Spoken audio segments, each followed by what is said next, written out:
Assalamualaikum warahmatullahi wabarakatuh. Para sahabat semuanya dimanapun Anda berada, jangan lupa salam waras, salam NKRI untuk kita semua.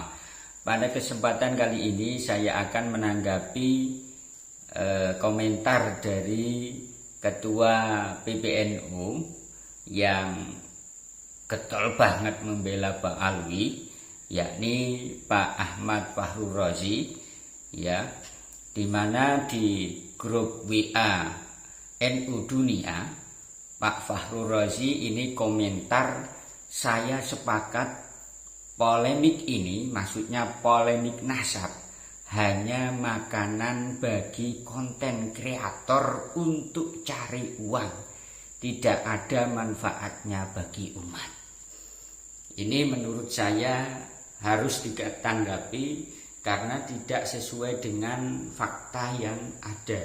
Dan menurut saya komentar dari Pak Ahmad Fahru Razi ini kelihatan banget bahwa beliau ini tidak tahu sebenarnya masalah polemik nasab.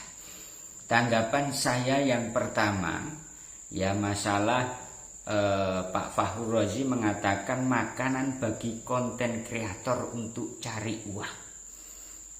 Mungkin Pak Fahru Razi tidak pernah menjadi kreator YouTube, sehingga Anda ini mengatakan semacam itu.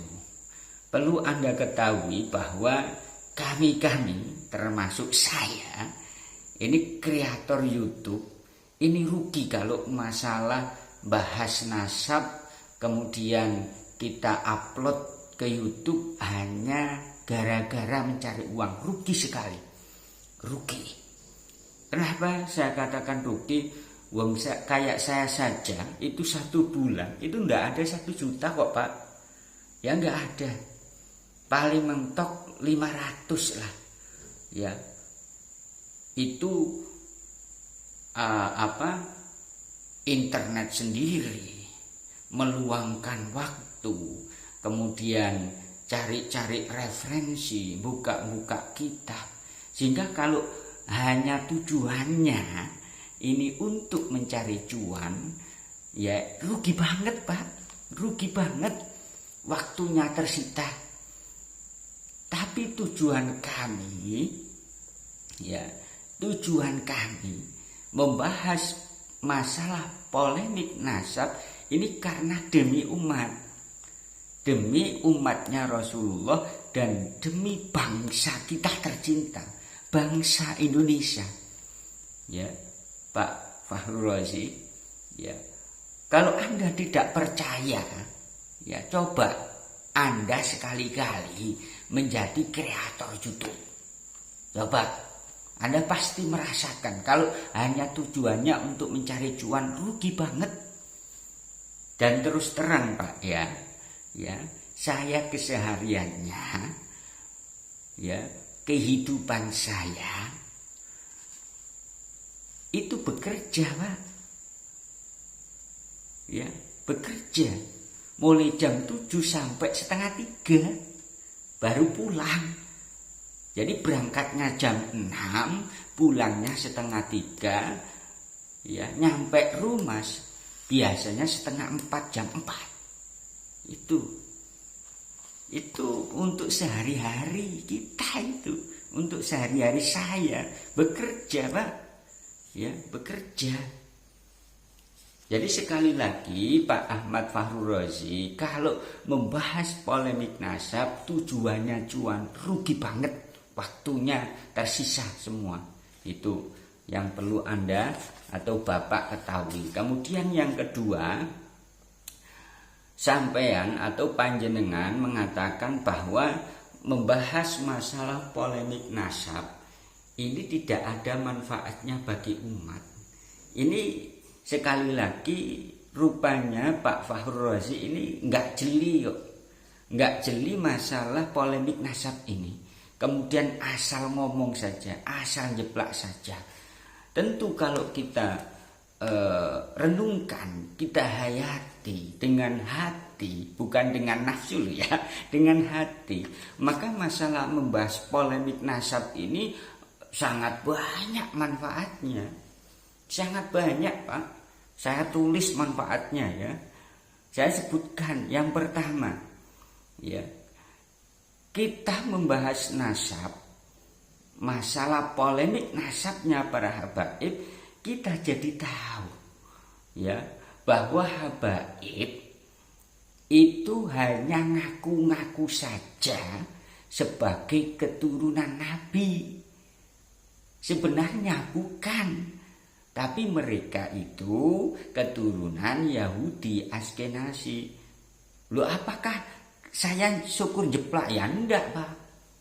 Enggak, berangkat dari ya menghayati, membaca, merefleksi, ya, memahami tesisnya Kiai Haji Imaduddin Utsman. Kemudian setelah memahami tesisnya Kiai Haji Imaduddin Utsman, buka kitab-kitab, Pak. Ya, sehingga saya yakin, saya mantap dengan bukti-bukti yang ada, ya, dengan kitab-kitab nasab ulama-ulama terdahulu, dengan bukti manuskrip yang ada, serta didukung dengan hasil tes DNA para habaib, saya jadi tahu, kita jadi tahu bahwa memang habaib itu bukan keturunan Nabi. Begitu loh, Pak. Ya, begitu. Jadi masyarakat ini tahu, jelas ada manfaatnya bahas masalah polemik nasab. Kemudian ketika sudah saya bahas masalah polemik nasab habaib ini, saya videokan, kemudian saya upload di YouTube. Yang belum tahu akhirnya jadi tahu, begitu loh, Pak. Yang asalnya nggak suka untuk belajar, akhirnya dengan lihat YouTube saya ini belajar, Pak. Otomatis belajar, walaupun hanya mendengarkan. Karena orang ini, orang sekarang suka mendengarkan, Pak. Jadi ada manfaatnya. Itu yang pertama. Manfaat yang kedua, Pak Ahmad Fahur Razi, ya, bahwa dengan dibahasnya polemik nasab ini, kita, ya khususnya saya dan pada umumnya masyarakat Indonesia, jadi tahu kitab-kitab nasab itu, tahu. Yang asalnya nggak tahu, jadi tahu. Yang asalnya kitab nasab yang dijadikan pedoman oleh para habaib, itu awalnya nggak tahu, jadi tahu. Oh, ternyata yang menjadi pegangan para habaib kitab nasab adalah Syamsud Dohiro, di mana Syamsud Dohiro ini adalah buatan dari Senok Horkos. Yang mana Senok Horkos ini adalah antek Belanda atau Belanda, penjajah Belanda. Ya, sehingga pantas saja ya orang-orang yang didatangkan ya dari Yaman ini dianggap, dicatat sebagai keturunan Nabi. Untuk apa tujuannya? Misinya apa? Untuk ya mengkelabui masyarakat Indonesia, ya, agar mereka itu berkiblat kepada habaib, bukan kepada kiai-kiai yang sejatinya kiai-kiai ini memerintahkan jihad, memerintahkan perang melawan penjajah. Begitu, Pak. Jadi tahu, yang asalnya nggak tahu kitab nasab jadi tahu. Misalkan ya kitab nasab ya abad ke-5. Saya yakin kok sebelum adanya polemik nasab ini, ya, masyarakat atau anak-anak pondok lah nggak tahu kitab nasab abad ke-5 yang namanya Tahtibul Ansab wa Nihayatul Alqab, itu nggak tahu. Akan tetapi dengan polemik nasab ini, dengan dibahasnya polemik nasab ini, jadi tahu, oh ternyata kitab nasab abad ke-5 itu Tahdhibul Ansab wa Nihayatul Alqab, karangan dari Syekh Ubaidillah. Begitu, Pak. Ya. Begitu. Kemudian kitab nasab abad ke-6 yang namanya Asyajaratul Mubarakah, karangan dari Imam Fakhrul Razi yang asalnya nggak tahu sebelum dibahasnya polemik nasab, ini jadi tahu setelah dibahas polemik nasab. Begitu loh Pak. Yang asalnya nggak tahu kitab nasab abad ke-7 ya, yang namanya kitab Al-Fakhri fi Angsabi Thalibin, sebelum dibahasnya polemik nasab nggak tahu, setelah dibahas jadi tahu Pak. Ya. Abad ini kitab nasab abad ini jadi tahu. Lu masa itu enggak ada manfaatnya? Jelas ada manfaatnya. Yang asalnya saya, Anda atau semuanya ya, yang pernah mondok enggak pernah baca kitab nasab, akan tetapi setelah dibahasnya polemik nasab jadi baca. Lu ini belajar, sehingga yang asalnya enggak mau baca jadi baca, Pak. Yang asalnya enggak teliti jadi meneliti Pak. Begitu loh. Ya, Pak, jelas ada manfaatnya Pak. Ya, kemudian manfaat yang ketiga Pak Ahmad Fakhrul Razi, masyarakat lagi ya, maksud saya masyarakat ini tidak lagi dibujuk, didawir oleh para habaib untuk dikuras uangnya Pak, dengan mengaku-ngaku keturunan Nabi. Dan itu banyak sekali loh. Setelah dibahasnya polemik nasab dan masyarakat sudah tahu, khususnya yang sudah didawir oleh para habaib, diirok uangnya. Setelah polemik nasab sudah tahu bahwa para habaib itu bukan keturunan Nabi, akhirnya yang awalnya itu mudah dibujuk, dimintai uang, jadi nggak kebujuk lagi Pak. Lu apakah ini nggak ada manfaatnya? Jelas Pak ada manfaatnya, jelas ya, jelas ada manfaatnya. Yang keempat Pak, manfaatnya dengan dibahasnya polemik nasab ini ya, karena sudah jelas dengan bukti-bukti yang ada ya bahwa habaib itu bukan keturunan Nabi. Akhirnya kita tahu, masyarakat luas tahu, oh nggak lagi mengakui habaib ini sebagai keturunan Nabi. Dalam artian manfaat yang keempat ini agar tidak membantu kesalahan dan kemaksiatan.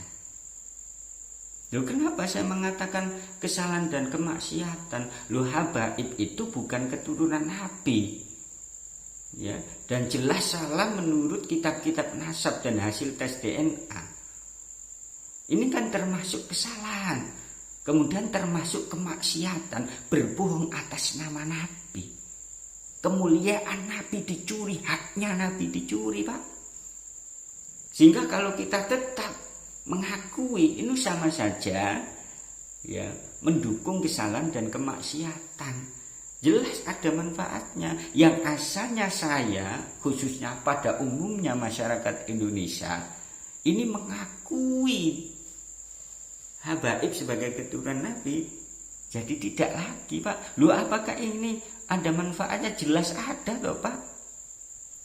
Cobalah dibuka hati, dibuka mata, dibuka telinga ya.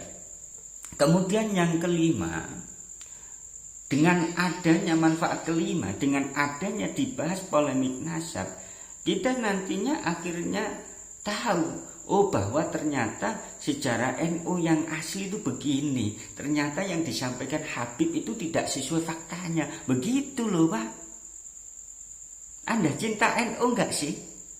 Kalau cinta, ya jangan begitu.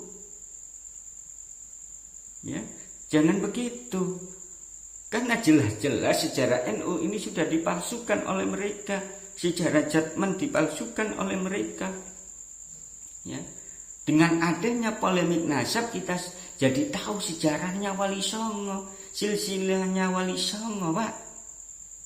Ya. Saya macak Madura ini. Ya. Bagaimana toh? Derema toh. Bapak ini derema. Bagaimana toh Pak pikirannya itu? Ya. Sehingga jelas dan realita yang ada jelas toh Pak Ahmad Fakhrul Razi.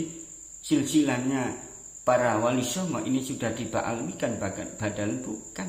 Leluhur-leluhur Nusantara ini dipalsukan makanya.